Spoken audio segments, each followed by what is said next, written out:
Okay, so I feel like what I was saying is that when I'm sitting here explaining my life and my business, and when I'm around someone like you, Who's crazy, who's so crazy, motivated, so driven, such a visionary and creative and bonkers. I feel like crazy would be like the first word that most people might describe you in the best kind of way. right? Yeah. They're like, Sarah's literally crazy. Yeah. She's But always then I going. feel like I'm one of, we're the same. We're friends. same We're cloth. totally Yeah, awesome. yeah. You know? But I feel stupid like explaining like, oh, this is why I'm like this around someone like you, because you do look like you are doing it all, that you can do it all, and that you know what you're doing. And when you don't know what you're doing, you're like, hey, I need help. And you're saying it, like you're very vocal about it. So that's why too, like we shouldn't talk about me because We could I'm like, I'm just trying to keep up. No entrepreneur knows what they're doing. I'm reading a great book. It's like 12 Months to a Million. And he totally goes into entrepreneurs and why they're lonely. And because they're constantly going all the time, and they're usually from divorced families or addict families. Or they're divorced. And it's like 5% of the population are entrepreneurs. It's a really small part of the population, and people like to give you a hard time. Like, why don't you ever take a break or do that? But that's why you're an entrepreneur. Right. Because you can do that. You can keep going all the time. Yeah. What is the name of the book again? 12 Months to 1 Million. Is 5% really true? Because I feel like now, especially since COVID, like when I'm at the gym at 10 a.m. There's a lot of people there not with real jobs. You guys work? And then I'm like, wait, I'm here too. But like everyone, I feel like has a side hustle now, or they're trying to like have their own business so that they maybe can successful entrepreneurs. Have you seen those funny memes where it's like, I have a salon where I write off $30,000 a month because my husband makes a good living? Yes. Like if Jack, there's not that many businesses that actually make that much money. So I think if you can make money, that's pretty good. Like, how do I get the husband, but without getting the husband to support my like crazy dreams? Well, and that's I have to give Eric credit for that because he's always had like a real job, so I can keep trying stuff and gambling stuff. And I've always paid for my own, like my business has always paid for itself, and some years are better than others. But I do have a husband there that like is a safety net, which is nice. Right. It's way stressful when you're like, what's gonna happen next month? You know? Got a car, kids. We can sleep in under the bridge. But the income potential is so much higher for you than if you had to go to a 9-to-5 job with your kids, you know? Right. Okay, so let's go way back. And I feel like everyone's always like, oh, how did you get into goat yoga and desert paddleboards? But I want to go even further back. Like you growing up and then you getting into like your marriage, and like you just said, like you've had this husband that's a safety net. What did you want to do? Right. And what did you want to be when you grew up? And then also, once you got married and stuff, were you a stay-at-home mom? Like, did you always work? I would die. Okay. Okay. Yeah. So like in high school, I moved out the second semester of my senior year. I was like, peace out, found a cheap house and went and lived with it with my friend. And went to school for exercise science for ASU. And I was always like working at gyms. And I never, ever like think things through. So when I was 18, I was teaching water aerobics for the city of Mesa, and I'm like, I think I can make more money. So I would just go to gyms, and I would be like, hey, can I teach water aerobics here? And I would just exaggerate. I would say, I got this job and I make you $20 an hour here. And then I'd go to the next gym and I'd say, I make you $25 an hour here. And I was just confident. Yeah. And then they would pay me whatever I told them I was making at the other place. And so then I got into teaching aerobics after that. And I didn't ever like question anything. And that's kind of how I've always been. So I did swim lessons, and I was teaching like 8 hours a day of swim lessons at my house, making like $100 an hour as a mom, you know? Yeah. My kids are all in the house, like kind of taking care of each other. Yeah. So I could say I was a stay-at-home mom. I just wasn't mom. And you're getting really. a tan and you're like... That was like bottom when you have 4 kids under 10 and then you have kids crying all day. I remember being in the shower like, I hate my life. Really? But I was like, I might as well make money teaching swim lessons if all my kids are going to be home crying anyways. Yeah.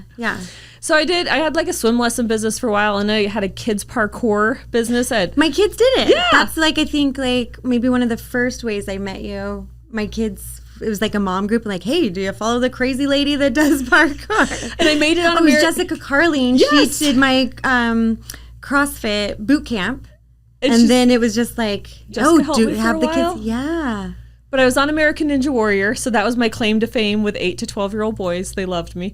And I'm like, hey, I could teach parkour. So I did that for a long time. That was fun. Yeah. And then I started the paddleboard business. It's been like 12 years.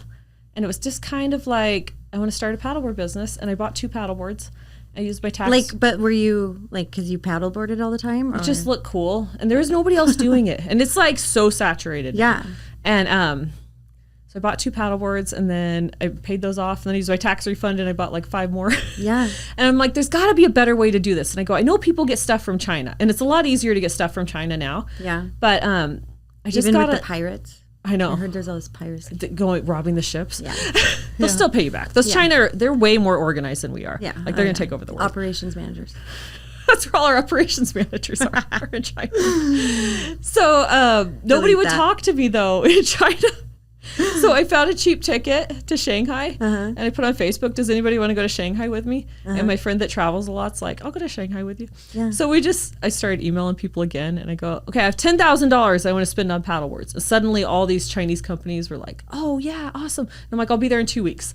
And so we fly to Shanghai, and these people pick us up at the airport, and we take this train out for like 2 hours to the middle of China, and we start touring factories. And did you bring your family? No, my husband would never go. Oh my gosh. And he didn't care. He was just like, he kind of cares, but like he just lets me do whatever I want, basically. Okay. And so that's how I figured out how to import stuff. Yeah. Like I didn't think it through. A lot of people, I've been listening to all these podcasts on how you start importing stuff, and people make it super complicated. I just got online. Nobody would talk to me. I should just go to China, and I went to China. Okay, but like, again, crazy lady, that most people they don't have the balls. Right. And they're not going to be like, oh, like, they're going to take an easier way out. Right. They think about it forever. That sounds complicated. Going to China. You're like, I can't get it online. I hate the computer. It's like sheer torture for me to be on the computer. I know. I should give you my cousin's number. We talk about how he can steal my identity. Like he has all the passwords. Like everyone has like their work email through me, and then his sister, who also is working for me, she's like, Chris, you need to get an email. And he's like, no, I'm Melissa. Like he just logs into as me on anything. Yeah, you're like, it's me. I'm responding. And I keep saying like, I need to have you guys sign like an NDA or whatever. So when these guys like are hitting on you, they're hitting on him basically. You're so dumb. He's like going on AI. What would a 39-year-old lady? I'm gonna stick with 39. But then he'd probably try to steal him. He'd be like, hey, how you doing? No, he doesn't go on my social, and that would be the only weird place that someone. But that's also a whole other story. Like guys say that like, oh, when you get hit on or whatever. I'm like, I don't. That's the thing. Like, me running for Senate has had the most inappropriate messages. Is it good? Should I run for Senate? As a libertarian. The great thing to run as a libertarian is libertarians don't really know what they want. Mm-hmm. And so I kind of can fit in everywhere. Yeah. But a lot of libertarians are guys that are in their mom's basement with neck beards that like... They're like, a pretty girl's representing libertarians. And so that's where I had a lot of people reach out. And do not get on Discord. People told me to get on Discord. I'm like, why did nobody warn me about Discord? Okay, so any guy's going to know what Discord is. But Discord's where guys get on and do like gaming crap and I don't know what else. But it's a pit of despair, right? Okay. So I'm the only female libertarian on Discord. It was way too many messages. Oh my God. That is so funny. Okay, so Senate, real quick, let's touch on that. What made you want to run or get political at all, if you want to call it political? So there's so much interesting stuff about the politics, and I like the libertarian point of view because Republicans far right are really crazy, and then far left Democrats are pretty crazy. Mm-hmm. And I've actually been invited to all these lunches with independents and rallies and stuff. Mm-hmm. And so it's cool because they're explaining why they don't like Republicans. Mm-hmm. And then the Democrats are pretty crazy too, but I'm trying to keep myself neutral here. I know. But I was pretty Republican beforehand, and I'm definitely switching over to be a lot more understanding Democrat-wise. Yeah. And so this middle of the line is great because libertarians believe in less government, which is totally great for entrepreneurs. and less taxes. The more you're getting like your businesses. Yeah, involved. and honestly, if you think about it, and this sounds kind of mean, but I'm like, let's just do survival of the fittest. And the people that work the hardest are going to get ahead. Yeah. And the rest of them, not so much. Yeah. So that's kind of the libertarian point of view. And, Okay. you know, people have struggles or whatever, but also it might be motivating to, if you work hard, you're going to get ahead. And we live in America. Like, we have all the opportunities here, you know? What's the difference between a libertarian and moderate? Is that same? Libertarians are like old school Republicans, and they feel like Republicans, where it's Constitution, have my gun, smoke my weed. Oh, okay. But a lot of libertarians argue amongst themselves also. Oh, So there was no way I was going to win. Yeah. But it was a good way to try out politics. Wait, is it already over? No, you can still write me in on the ballot for U.S. Senate. Okay. And I have like 80 signs up. Where could they vote for you? You just get your ballot and it says U.S. Senate and you write in Sarah Williams. Sarah Williams. Vote yes. Shoot for the moon, land in the stars. Maybe I'll do city council next year. I mean, I hear about that all the time. But what Senate is you bring back the ideas of your area and you share them with the federal government. And I'm really good at bringing the community together. Yeah. And I'm really good at getting out and talking to people. I probably see like 300-400 people a week. Yeah. And so I'm like, I'd be the perfect person for Senate, especially if I'm not too far either way. You know? Yeah. So if you say you win, what's the first thing, like, what do you do? And you like have to go to work every day. Yeah, what are you going to do with your businesses? Most politicians are business owners because it's not a full-time job to do politics. I know. But if you ask AI why people run for politics, the number one reason is to further their careers. So as much as everybody wants to say they're doing good for society. I mean, hello, one of our presidents, very businessman, right? Like, it's a good move. Okay, I like it. I think that's one reason why I love, like, I don't want to be political at all, and I'm not interested in politics necessarily, but I am with the community. Right. And so that's why it's always like, oh, why don't you run for mayor? Well, in city council, you don't have to be Democrat or Republican. It's just like a representative. So I like that. But like with city council, I feel like, what can you get done? Like, can your voice be heard? You know what I mean? Right. Where like, I just don't want to like sit there and be like, nope. Like, I want actual movement. And that's why the crazy side in me is like, how do we get involved and have, like, if it is a position, what will that position do for me? And then like, for me, like, it's like development. Yeah. What can we get badass on Gilbert Road in McAllips? You know what I mean? Not another Dutch Bros. Yeah, and but then I hear like when you do a zoning thing, like, and it's a council member, like, no, it didn't get passed through council. It didn't get passed through council. I did a kind of controversial Instagram reel about. I think I saw. Why is Mesa not doing more? And the planning committee's like 40 years old, and they don't care to get much passed. And I talked to Scott Smith about this and Ryan, and they're builders. I know, and they're like, it's impossible to get stuff done. Like, there's city council members that act like they're making a big difference, and so they want their opinions heard, but they don't actually know what goes into building. Right. And I went to this tourism meeting for Visit Mesa, and everyone in there's like, we need more small businesses over by Eastmark.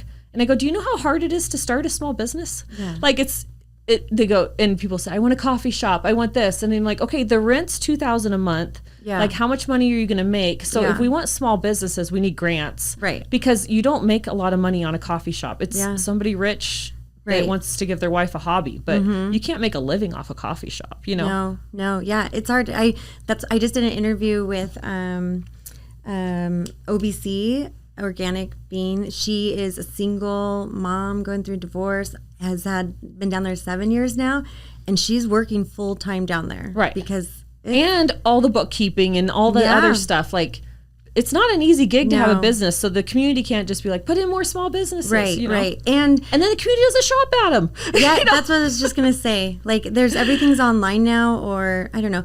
I think, like, the coffee shops like that, someone, maybe you, can come up with, like, they say why Starbucks is so successful now. It's because they have their own app.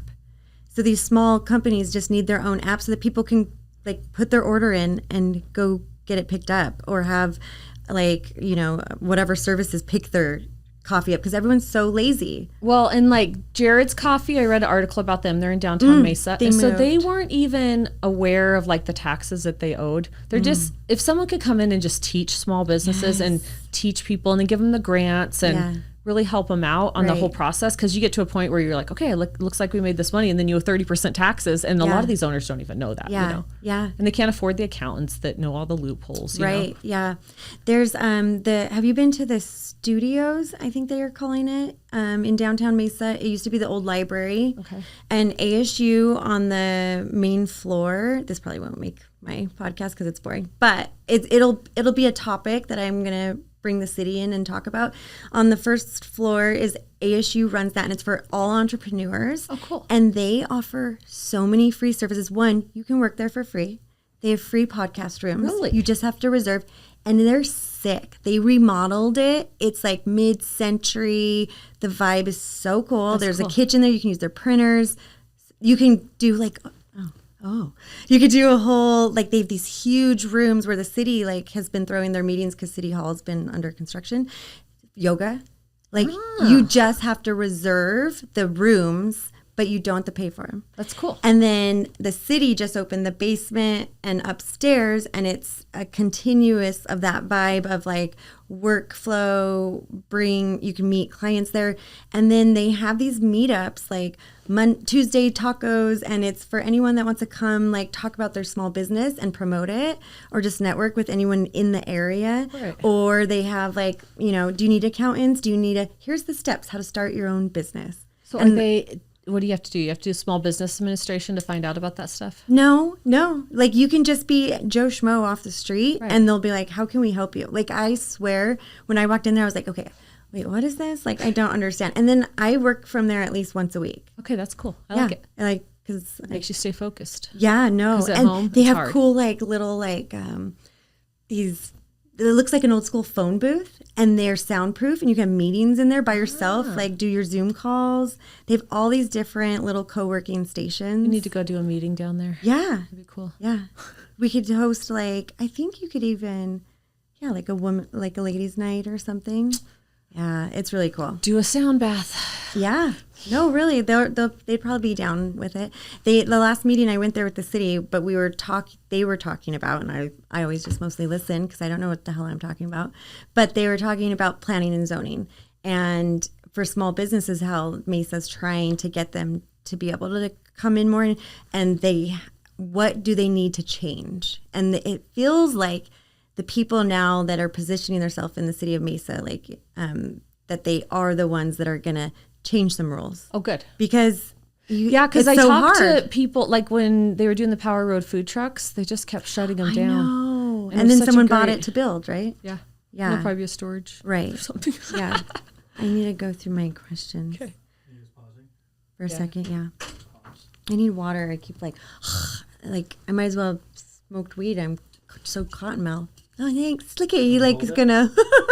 Don't let me mess up your lipstick. Mine's over there. My drink. Thank you. It's got caffeine, I think.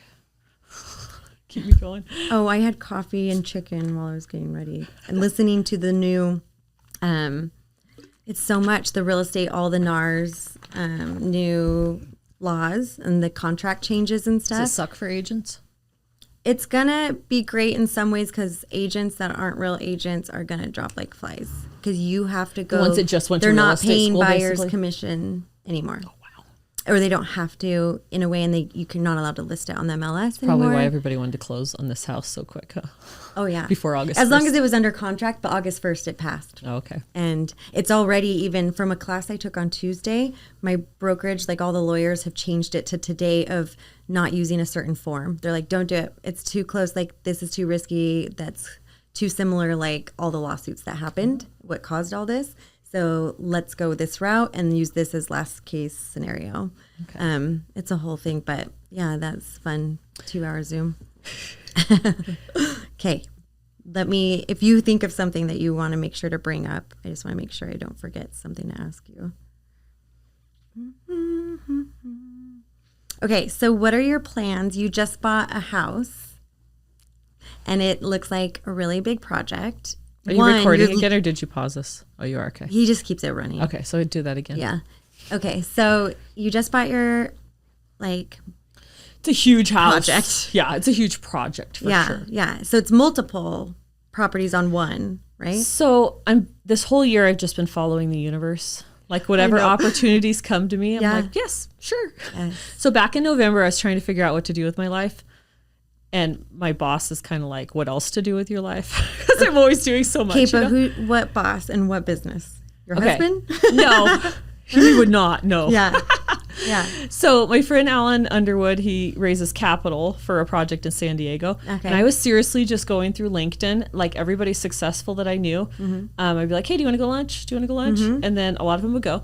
And I was just like, I'm just curious, like what I should do with my life. Yeah. And so I was sitting talking to him and he goes, you know what, Sarah, why don't you help me raise capital for this project I'm doing in San Diego? And I was like, okay, I don't really know anything about real estate, but why not? Yeah. And so they're putting ADUs. They're buying property and then they put ADUs on the property. Tell people what ADUs are. Accessory dwelling unit, because there's a huge rental shortage in San Diego. And so the San Diego's passed this law that they can build 3 ADUs on each property with the primary residence as long as one of them's low income. So you can buy a property for $1 million and then you can sell it for $3 million because there's so much income potential on it. Okay. And so, that's what I've been doing for him. And he's a pilot, so it's pretty cool because he flies me back and forth to San Diego. So I guess I'm in marketing now. Can I be an assistant for a day? I know. Just to get out of town? So I think he's kind of hired me as a marketing person. So I didn't really know I'm marketing, but I guess I've been doing pretty good at my own stuff. Yeah. Well, people will quickly know, like, oh, Sarah talks. Okay, we're gonna. I know. And I honestly just text anybody that I know is an accredited investor, and I don't care if they say no or they ignore me, because every month I do it, and I was like, oh, maybe you're interested now. Like this is a really good opportunity, basically. Right. And so what I learned from him is that they go in, they get the properties as is, they're able to pay cash, and they get the properties right away, where I never would have done that before. And so my 23-year-old moved back in with us. Mm-hmm. And then honestly, it seems like our whole neighborhood is college students living with their parents. So there's so many cars everywhere. And then I have this paddleboard business that's doing so well, but I have to store like 100 paddleboards in my garage. Yeah. And so it was like the straw that broke the camel's back. And Eric sends me houses every week for the last 10 years. Yeah. And I'm like, let's just go look at this house. So I asked my agent and she's like, okay, let's go check. And it's a children's group home.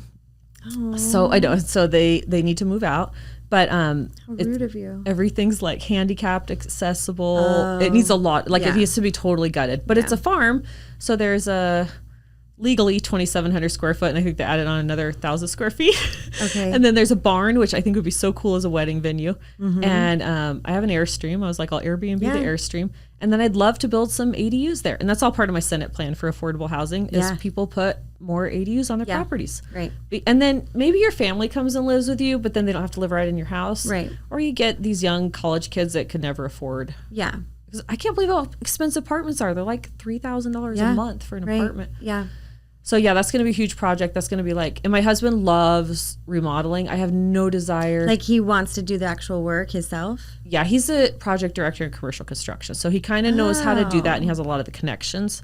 I need to talk to him. I know. And I actually have no eye for design at all. Mm-hmm. So it won't be a big fight because I'll just let him do it. That's so crazy. You could come help. If you could come help. That'd be cool. I swear, that's where I'm like, how have I not met a man in my life that will...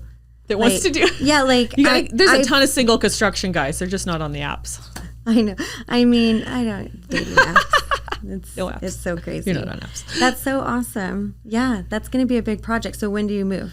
So we close September 6th, and it's going to take us like probably 2 months to remodel it. Mm-hmm. But my goal for that, we're at a point right now where I could afford our old house mortgage and the mortgage on this, but I don't want to pay any of it. I want to make all of it get paid for. Yeah. And I don't want to touch our retirement funds. Yeah. And it's just a totally different way of thinking that I didn't even think about till I hung out with these investors. Yeah. And even my friends are giving me a hard time. They're like, you want people to live on your property? You're going to rent your old house? Like, they're thinking like poor people. No, don't listen.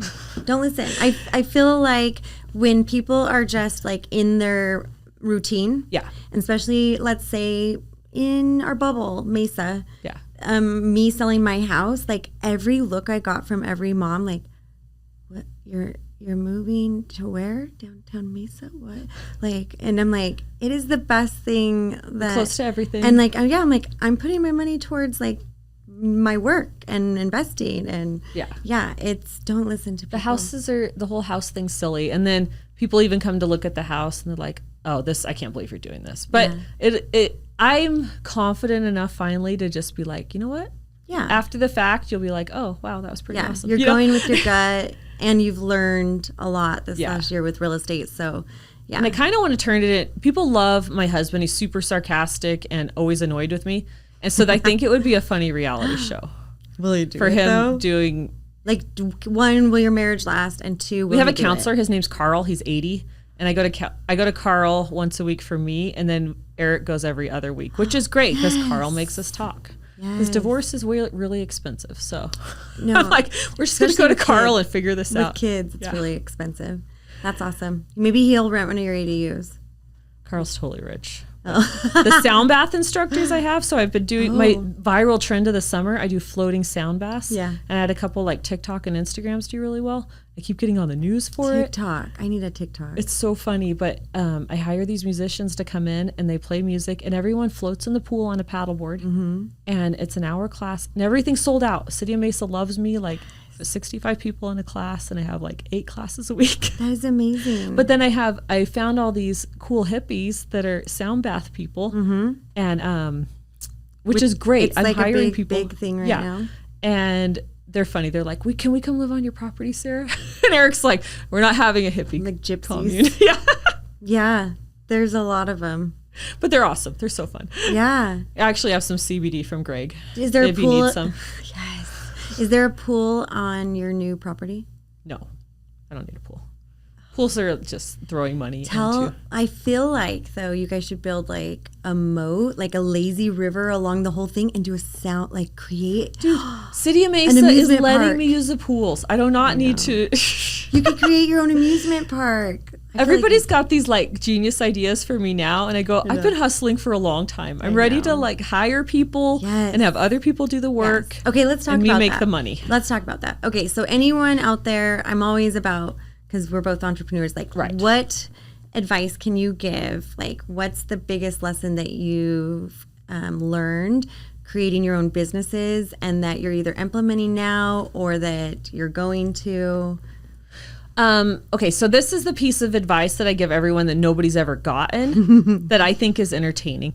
I read all of the P.T. Barnum books, so from the circus, and I just broke it down and analyzed those books, and everything P.T. Barnum does, I do. What? So that's why I get on TV all the time. And I've had multiple people tell me, I need water so bad. I'm like in the hospital bed. Like I've been. Sorry. Thank you. So I've had multiple people tell me that hardly anyone will promote themselves, and the fact that I'll promote myself is a good thing. So sometimes I'm like, am I an influencer or am I a business owner? So, but it's worked out to have enough confidence in my businesses to promote my own businesses. Yeah, right. So that's probably the biggest thing that most people won't do. Most people will put a bunch of money into marketing. And no offense, and and say, why aren't you promoting me? Yeah. And that's what I'm doing for Alan. I was like, what am I doing, Alan? And he goes, you're kind of just my cheerleader because he doesn't want to promote himself. Yeah. You know what I mean? Yeah. And so, but like a lot of your promoting, I noticed, it's stories. People right now with Instagram, and I know it's ever changing, but like stories is where you connect. And I feel like you're so good at promoting yourself through stories. And then you know, like my marketing people, love them. They're like, you just focus on stories. Right. Like connect with everyone and then keep your like landing page, you know, where it's like, oh, I can refer back to what project. I remember that she did this. Yeah, or the goat yoga videos and those things. So now with that said though, how are you going to keep it up? Like, are you hiring out? Do you have a team? No, that's the thing that's hard. You're like, so Goat Yoga's been in business 9 years. Okay. And we never thought that would happen. And we make pretty good money for not working that much. Yeah. And it's one of those things that, and everyone questioned us. And I still have friends that have never been. Yeah. And they say, oh, you're still doing that. And I'm like, it makes over $100,000. Like, I'm going to keep doing it, you know? Yeah, yeah. But it's still one of those things that every year we're like, okay, sweet, it's still going. and it's a tourism attraction. 90% of every class are first timers. So you would not market that like a yoga class. So all of the emails and everything we get from marketing agencies are trying to market it like a yoga class. So that was back to the PT Barnum. I market it like a circus. I market it for tourism, right? And so the paddleboard stuff I started this summer, I'm going to market it as a one-time experience. And I have return clients a lot, but if I make it an Instagram opportunity that people want to come to, and so everything did so well this summer. I'm not sure I can keep it up. So I'm working the 15-hour days because I don't want to, it's hard because I'm going to entrepreneur conference next week just to figure it out. I don't know that I want to put all that money into hiring employees and not knowing if they're actually going to pay off. That's the scary part. It's the leap. Yeah. Like, when do you make the leap, right? Right. Yeah. And then, you need money too. So it's like, yeah, I paid you to do what today? And, they say a certain percentage of like what you make, you should be just pouring back into your business. But it's also like, I know. Okay, what's the return on investment? I did learn that employees expect them to do 60% of what you would do. So you probably need 2 employees to do what you would do. I know. And Goat Yoga's actually been good. My business partner, April, because we're both business partners, we both put a lot into it and we just split the money 50-50. Yeah.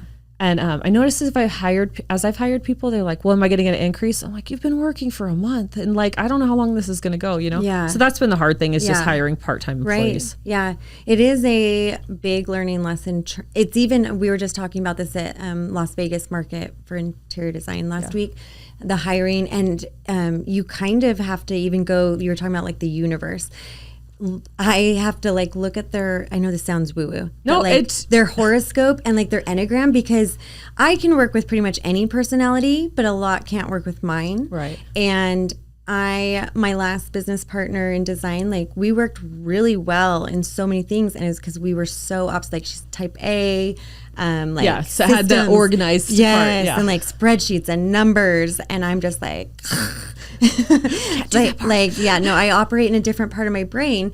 Plus, there are certain, you can take certain tests of who you'll work best with. You don't want someone that wants to take like this. You're the face of the brand, right? So it is this. You have to learn that, and then also, what makes sense, like statistically, like with your numbers, and can you afford it, and what's going to bring you a return.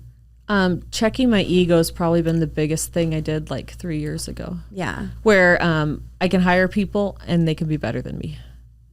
Like, you know what I mean? Okay, yeah. And be okay with that. Yeah. And honestly, for a long time, for years, I thought, people are going to steal my business. Most people aren't going to steal your business. No, Most people don't have the money to steal the drive. business. They don't want to put that much time in. And even if they act like they do, like no one has. Yeah. My good luck keeping up with me. Right. And they're not going to be you. Like people flock to your businesses because of you.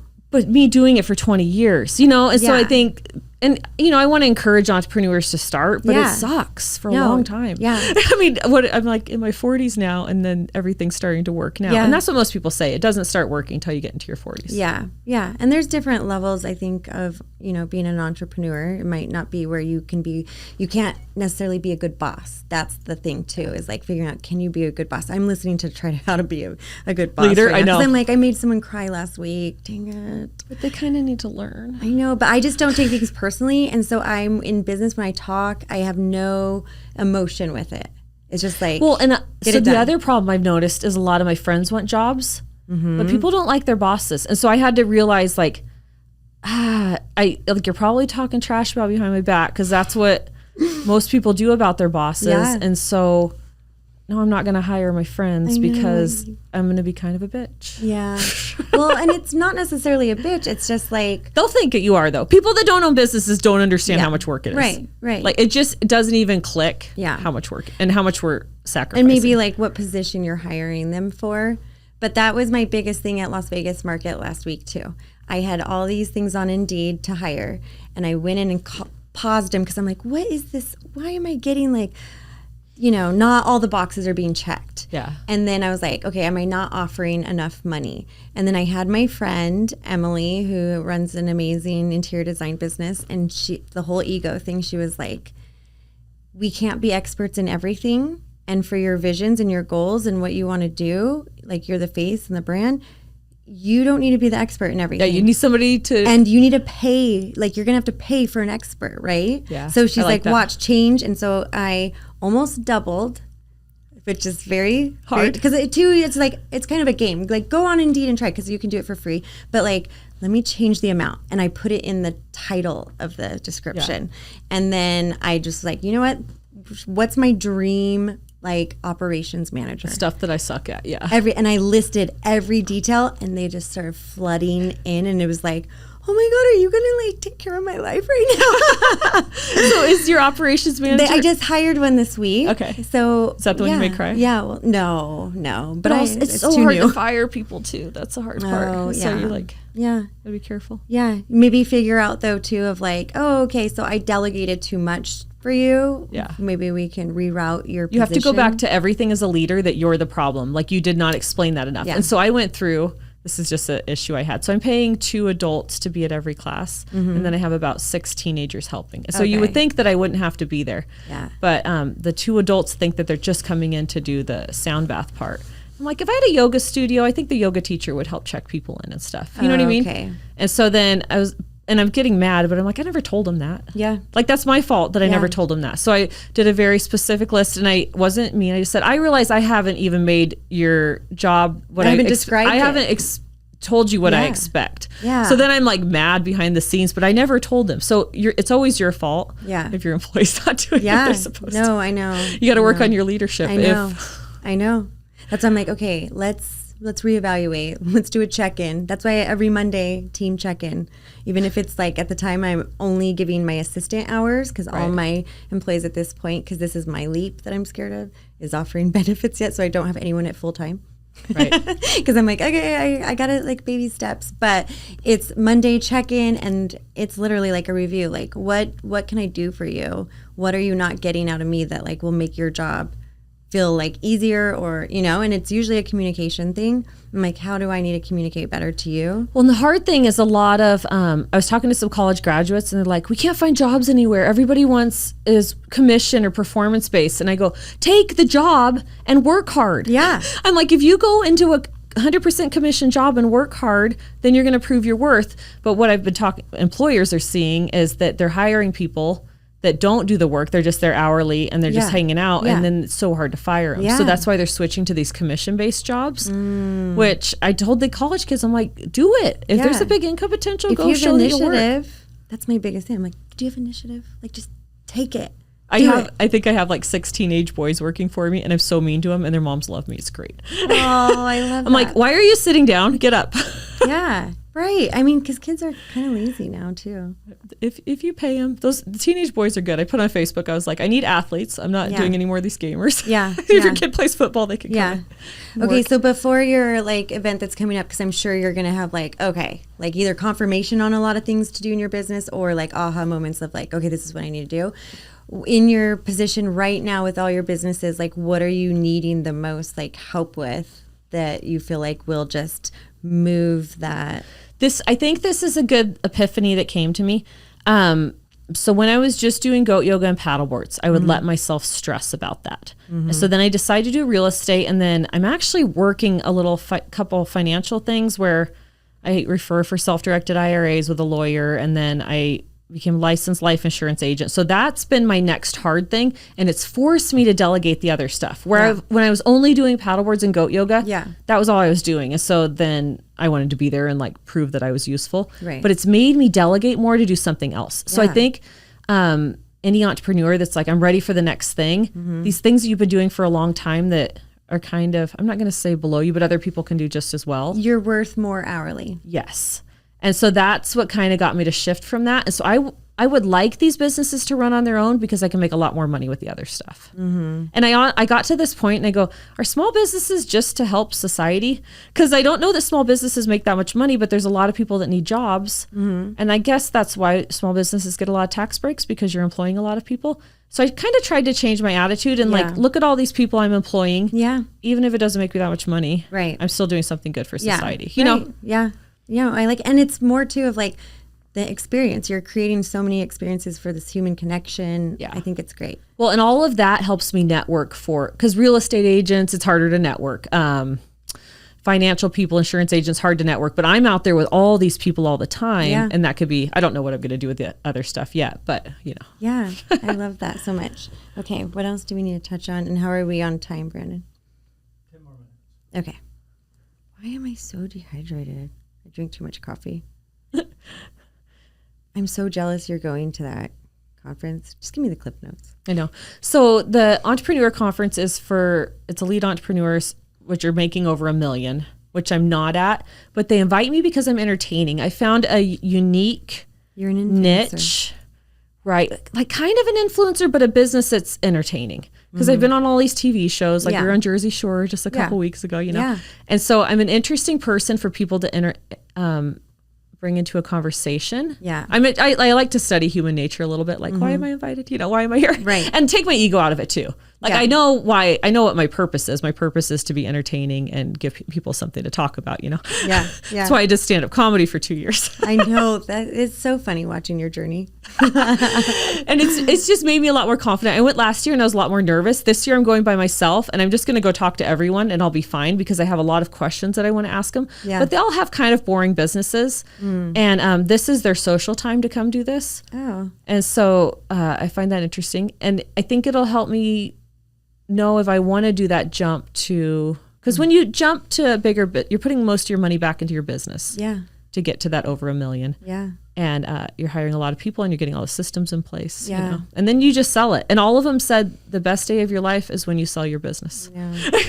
That's how, so I don't know if this is good, but like when I'm interviewing people, I'm like in a startup position, I guess, in a small business.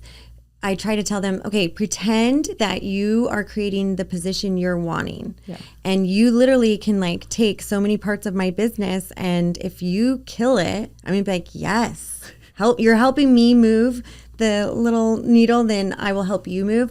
But in a year from now, picture training whoever that is about to do the positions that you decided, okay, I've grown from that and I don't want to do that, and keep it moving from there. Like try to always have that in the back of your head. So as we go, I want you to document how to do this. That's a good leader. And your That's systems. good. Yeah. And I, because too, like having my own business, I really love to collaborate. And because it is lonely being an entrepreneur. Like when I flipped homes, it was so lonely because it's so stressful anyways. But then you want to like be able to be like, hey, does this look good? Yeah. You know what I mean? And have like, somebody be proud of you. Yeah. You know? Yeah. And so it's the same thing where I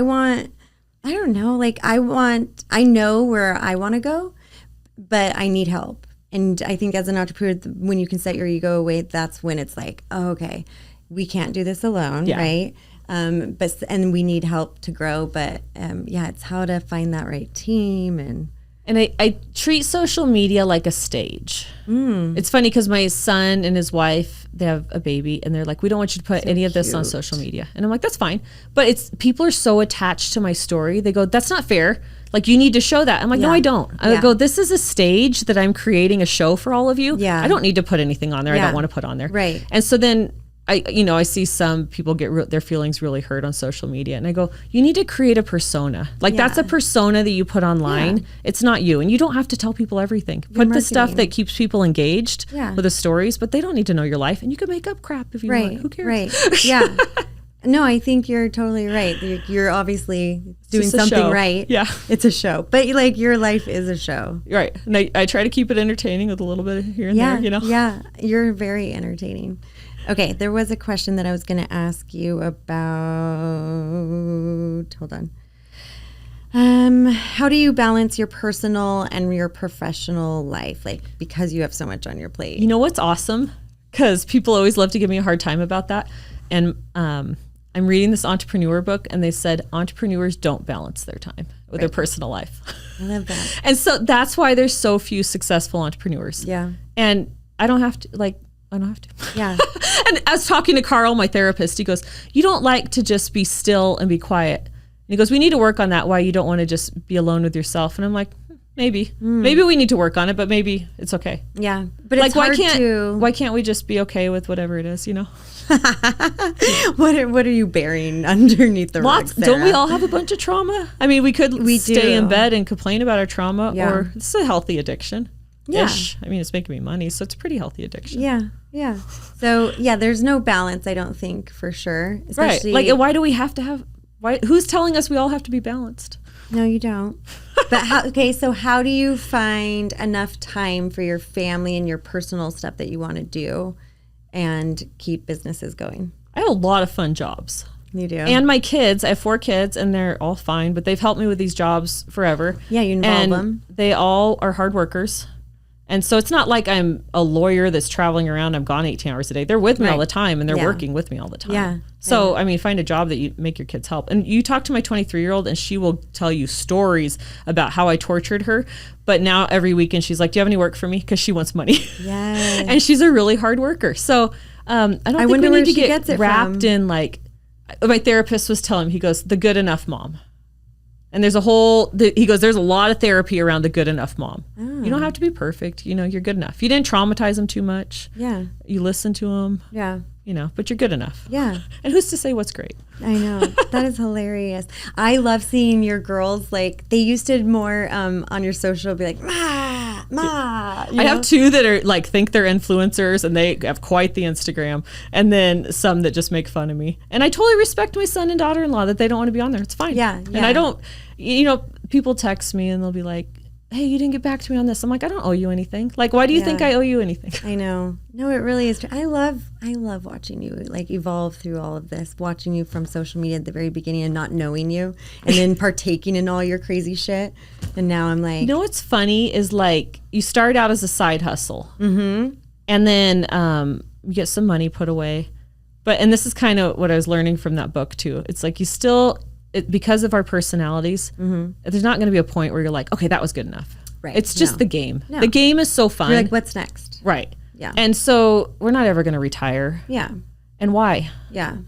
Are you like the person though that like does a 3-year plan, 5-year plan? No plans. Okay. Because that makes me feel so much better because like I try and I did do it and then it changed a little bit, Right. but it is like, I get it like to have some kind of guidelines. But if I wasn't open to everything, like I wouldn't have found that opportunity with Alan. And I just kind of am open to I don't want to work full time for anybody. Yeah. But like, right. There's this tech guy I know and I'm like, teach me tech. I want to sell tech stuff because they're all nerds. They can't sell it. And he goes, there's so much money in you selling tech. It's like just tech programs. I don't even know. I'm like, teach me because I want to learn. You're so random and funny. If you know how to sell stuff, you can have any job. Like that's all the money is sales, you know. Life and so sales. I'm like, I'm pretty good at this. And he told me, he goes, you're unique in the fact that somebody tells you no, like 5 times you don't think you're a failure. Most people think you're a failure. No, I'm like, no, they just weren't interested. I'm like, you see this city? There's customers everywhere. And they were so funny. They're like, people aren't like that, Sarah. People don't just think there's customers everywhere. I'm like, but there is. Yeah. No, yeah. That's why you are good at everything you do because of how your mindset. Right. Yeah. It's a different mindset than most people for sure. Okay, since you don't set goals though, like necessarily, even though I think I want 5 million. I think you do before I'm 50. Now you've set investment goals, yes, right? Yes, that's good because that'll help drive like, okay, what's it gonna take to get there, and maybe this business will, and this business. In all honesty, it does take money to make money. Like if I was in my 20s and I took out a loan for $50,000 and I hope that turned into something. And then it didn't. Yeah. Like that's scary. Yeah. So the fact that we both have a decent amount of money put aside for retirement and then we can gamble a little bit. Like it's a better place to be where we're at right now. And, you know, I could hope that this million turns into 5 million, but if it doesn't, I still have a little safety net. You know what I mean? And I think that's really hard in your 20s to just gamble all the time and not quite know. Right. Is it gambling or is it living? I know. And you know what? I think people are figuring stuff out. Yeah, no. But because of the whole goals and stuff, where do you see yourself besides being a gazillionaire or 5 millionaire? I want generational wealth. Generational wealth for my kids. My husband and I both grew up poor. Okay. And I like the idea of, you know, you set up a trust and your kids, I don't want them to get any money till they're 40. I want them to suffer a little bit, but it's just enough to kind of help them out. And then it's generational wealth. Okay. And I think that's a good goal. And lots of people say, oh, I'm going to spend all my money and die and my kids won't get anything. But that's a big thing to accomplish where you could set your family up for the future. And is generational wealth to you though just like keeping it in a bank like that, or is it like I'm gonna buy investments and then they can like run all these rental properties? I don't know yet, but that's what I see as a lot of families is they'll have one kid that runs a trust and then it kind of pays out some money, and then and then the guy that owns JetBlue and his daughter's ballerina farm or daughter-in-law's ballerina farm, he believes in giving everyone a hand up. So like he gave one family $2 million to buy a ranch. He gave another daughter enough money for a shoe company. And like, you can't start a company unless you have the money for marketing. Right.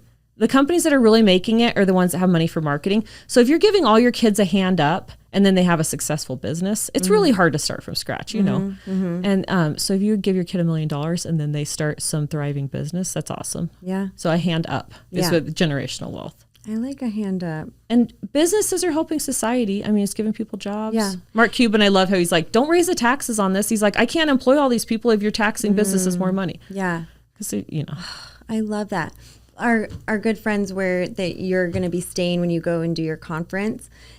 So like there's, people, we talk about jealousy. Yeah. This word. To me, it's more of like, when I see something like this home that my friends have, that they're the most generous people, but not just like money. That's not what it's about. It's this experience that you get to experience like in this beautiful Park City home and all these things.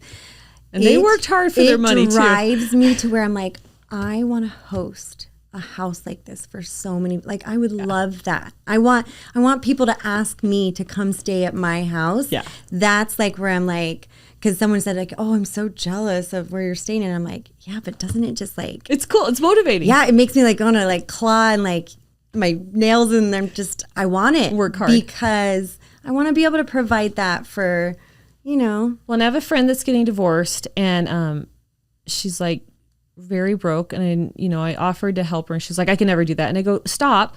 If I'm in a situation where I can help you, I want to help you. Yeah. And I go, it's not that much money to me. And it seems like a lot to you. Yeah. And so just let me help you. Like, it makes me feel better about it. And then she's like, she had to talk it through, because it's always one of those things parents teach. You never take money from people. There's no such thing as free, but also that's kind of a poverty mindset too. Yeah. And so, I'm like, do you realize like how much that helps people that want to help you? Yeah. Right.